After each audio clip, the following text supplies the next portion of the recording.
Welcome to The Explainer. You know all those formulas and theories you're studying in your operations textbook? Every Monday, does anyone actually use this stuff? Well, today we're going to pull back the curtain. We're going to show you how those very same theories are the secret engine running inside the multi-billion-dollar software that powers the world's most advanced factories. All right, here's the game plan. We'll start with the brain of a modern factory. Then we'll break down the rules of scheduling it uses. After that, we'll hunt for the bottleneck, the one thing that slows everything down. Then the really cool part, we'll see how all this theory comes to life in real software. And finally, we'll talk about why knowing this stuff is going to be a huge deal for your career. Okay, first up, let's get into what I'm calling the central nervous system of modern manufacturing. So think about it. You've got custom orders flying in, deadlines that are impossibly tight, and supply chains that can break at any moment. It's chaos. And as an operations manager, your job is to tame that chaos. How in the world do you turn all of that into a smooth, efficient, and profitable process? Well, the answer for pretty much all of modern industry is something called a manufacturing execution system, or MES for short. The best way to think about it is as the real-time operating system for the entire factory floor. It's the software that's monitoring, tracking, and controlling everything, making decisions based on data literally every single second. Now, this is super important because it shows you exactly where an MES fits in the grand scheme of things. So, look at the top. You've got the ERP, that's your business planning software. It's like the general sitting in HQ given the big strategic orders. We need to make 10,000 units this month. Then, way down at the bottom, you've got the actual machines, the soldiers on the factory floor doing the physical work. The MES, that's the sergeant. It's the crucial link in the middle that takes the general's high-level plan and translates it into specific, minute-by-minute commands for the soldiers. It's the thing that connects the boardroom to the factory floor. So, where does the logic inside that MES brain actually come from? Well, here's the kicker. You've already seen it. It is built directly on the core scheduling rules you've been studying in, you guessed it, Chapter 22 of your textbook. Okay, so every single MES has to make some fundamental choices about how it's going to load work onto the machines. And this brings us straight to these concepts. First, you have to decide, are we using infinite loading, where you basically just pile on work, assuming you have all the capacity in the world? Or are you using finite loading, which is more realistic and actually respects the real-world limits of each machine? And then, do you schedule forward, starting from today to see when you'll finish? Or do you schedule backward from the customer's due date to figure out the absolute latest you can start? These aren't just questions for an exam, these are actual settings you configure in the software. Right, so once all the jobs are loaded into the system, the software has to ask, okay, what's next? Which job do I run first? And to answer that, it uses priority rules, the exact same ones you've been calculating by hand. First come, first served, shortest operating time, earliest due date. These aren't just theories, they are the literal algorithms that generate the daily work list for every operator on the factory floor. And check this out. This shows you just how big of an impact these rules have. This is straight from the Legal Copy Express example in your book. Look what happens when you switch the priority rule. If you just do first come, first served, the average job takes 10 days to get through. But if you switch to shortest operating time, boom, it drops to 7.2 days. That's a massive, nearly 30% improvement in how fast things get done. And you achieve that just by changing a single setting in the software, a drop-down menu probably. That's the power of knowing which rule to apply and why. All right, so it's great that we can optimize one single machine, but a factory is a whole chain of machines, right?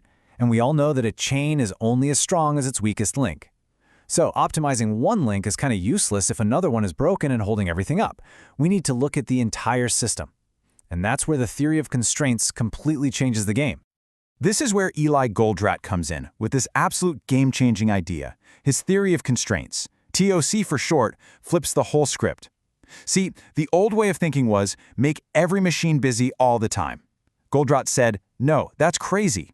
He argued you should find the one single thing that's holding you back, your bottleneck, and manage the flow of work through that constraint.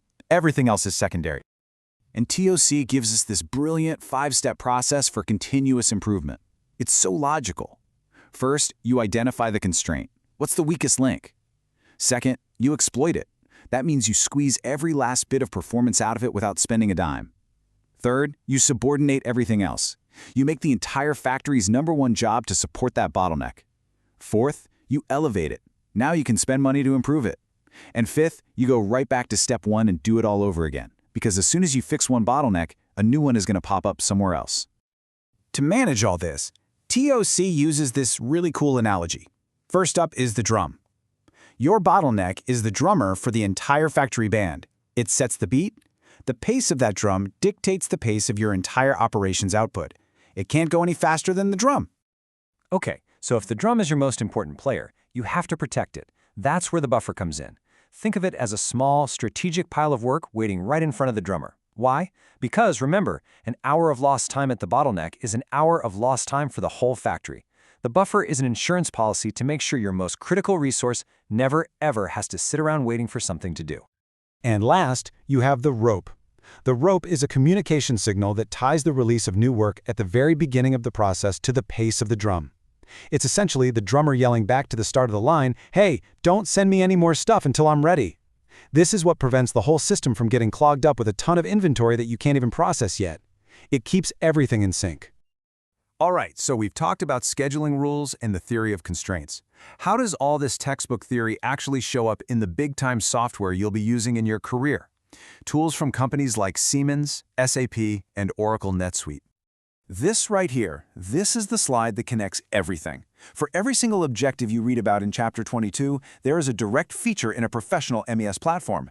You read about meeting due dates? Well, the software has a production tracking module. The textbook talks about minimizing lead time. The software has a production sequencing tool. It's a one-to-one match. This software isn't some black box magic. It's literally the physical embodiment of the theories you're learning right now. And it's not just a coincidence. I mean, look at the official list of core MES functions. Resource allocation, detailed scheduling, dispatching units, performance analysis. You're basically just reading the chapter headings from your operations textbook. It's all there, plain as day. And hey, don't just take my word for it. Listen to what this executive from Diolio, a huge global company, had to say. He's talking about using Siemens OpsCenter MES. And look at the words he uses: agile, efficient, control, reduce costs. These aren't just buzzwords they throw around in meetings. These are the real tangible business results you get when you apply scheduling and constraint theory correctly using this kind of software. This is theory turning into cold, hard cash. Okay, let's wrap this up by talking about the single most important takeaway here. The real reason you're sitting through those lectures and doing those problem sets. So I know what you might be thinking.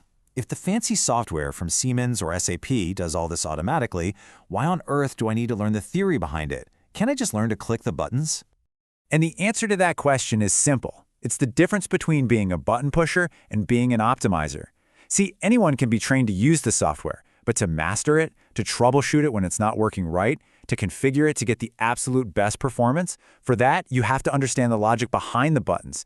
Knowing the theory is what allows you to go from just using the tool to actually making it sing, and that is what will make you invaluable. And let's look ahead for a second. AI is coming to the factory floor, right? But what do you think that AI is actually going to do? It's not going to invent brand new laws of physics. It's going to be optimizing based on the very same principles we've been talking about: flow, constraints, and priority. It'll just do it faster and better than any human ever could. These concepts are timeless. Understanding them deeply isn't just about getting a job today. It's about giving you the fundamental knowledge you'll need to lead the smart factories of tomorrow.